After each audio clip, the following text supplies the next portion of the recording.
नमस्कार दोस्तों, स्वागत करता हूँ नए वीडियो में। और आज हम लोग खास बात को लेकर के बातचीत करेंगे। आप लोग जानते होंगे 2-4 दिन पहले हमारे देश के सबसे बड़े उद्योगपति रतन टाटा सर जी हमारे देश यानी दुनिया को छोड़ करके आप हमारे देश में या दुनिया में नहीं रहे। तो हाँ दोस्तों, उनकी लेकर के कुछ 2 शब्द बात करना चाहूँगा मैं आपके बीच में। मैं अपने हिसाब से, अपना विचार से मैं आपको बताऊँ तो सबसे पहला स्थान हमारे देश के उद्योगपति में से पहला स्थान देना चाहूँगा तो सिर्फ़ और सिर्फ़ रतन टाटा सर को मैं देता हूँ। बाकी लोग को सेकंड, दूसरा, तीसरा, चौथा जगह दूँगा, लेकिन पहला स्थान मैं अपने देश के सबसे बड़े उद्योगपति रतन टाटा सर को देना चाहूँगा। क्योंकि पढ़ रहा था, देख रहा था गूगल में सर्च करके, तो मुझे हिसाब करने नहीं आ रहा था कि इतना ज़्यादा उन्होंने हमारे देश के लिए डोनेट किया, गरीब के लिए या फिर हेल्थ के डिपार्टमेंट में, शिक्षा डिपार्टमेंट में, चाहे स्वास्थ्य, यानी आप कुछ भी डिपार्टमेंट देख लीजिए, हमारे देश के लिए बहुत कुछ किया। असम का बहुत इम्पोर्टेंट दिन है।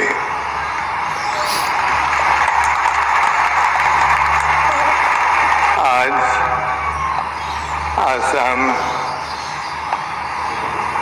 दुनिया को बता सकता है कि इंडिया का एक छोटा स्टेट वर्ल्ड पावर्स में ट्रीटमेंट के लिए, कैंसर ट्रीटमेंट के लिए आज इनॉग्रेट करना चाहता है।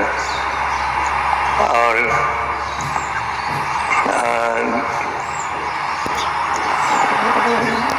ऑनरेबल प्राइम मिनिस्टर और चीफ मिनिस्टर और मिस्टर मोदी का गवर्नमेंट को मैं थैंक यू बोलता हूँ कि असम को भूला नहीं, आगे बढ़ेगा। और मैं सच हार्ट से ट्रीट करता है कि ये स्टेट आगे जाएगा और इंडिया का हाथ, इंडिया का फ्लैग और इंडिया का दिल से इस स्टेट आगे बढ़ेगा। Thank you very much. और आप देखे होंगे, जब आप जमशेदपुर टाटा जाते हैं तो उनका कंपनी बहुत सारा है, बहुत बड़ा है। उन्होंने हमारे देश के लिए क्या क्या किया, उसके बेहतर जानकारी के लिए आप गूगल में सर्च कर सकते हैं और बेहतर जानकारी ले सकते हैं। हाँ तो दोस्तों, आइए आज हम लोग सीखते हैं उनके जो वचन, जो उन्होंने अपने जीवन में रहते हुए अपने लोगों को प्रोत्साहित करते थे। वो 2 कहावत, मतलब 2 प्रोत्साहित शब्द, हम लोग 2-4 वचन देखते हैं। ये दुनिया ज़रूरत के हिसाब से चलती है, ये दुनिया ज़रूरत के हिसाब से चलती है। सर्दियों में जिस सूरज का इंतज़ार होता है, हाँ दोस्तों, सर्दियों में जिस सूरज का इंतज़ार होता है, गर्मियों में उसी सूरज का तिरस्कार होता है। जी मेरे दोस्तों, और आगे हम लोग देखते हैं, सफल व्यक्तियों से हमें प्रेरणा लेनी चाहिए।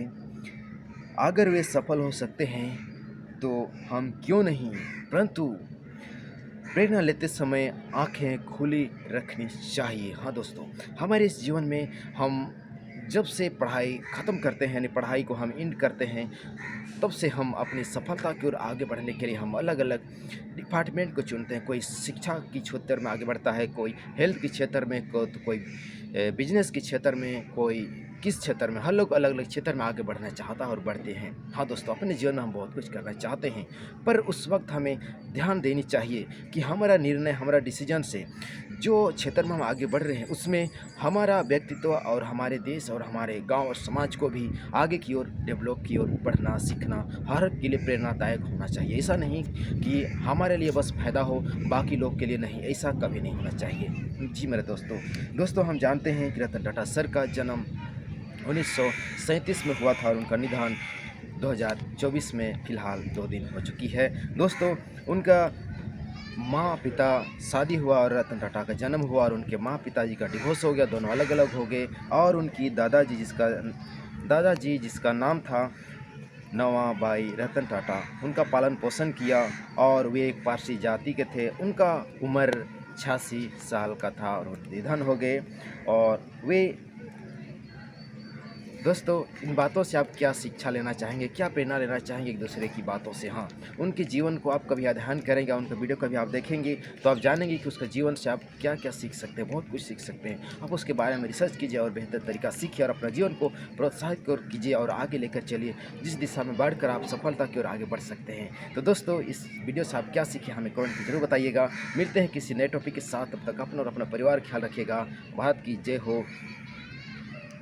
वंदे मातरम। सब्सक्राइब और लाइक करना ना भूलें। भारत की जय हो।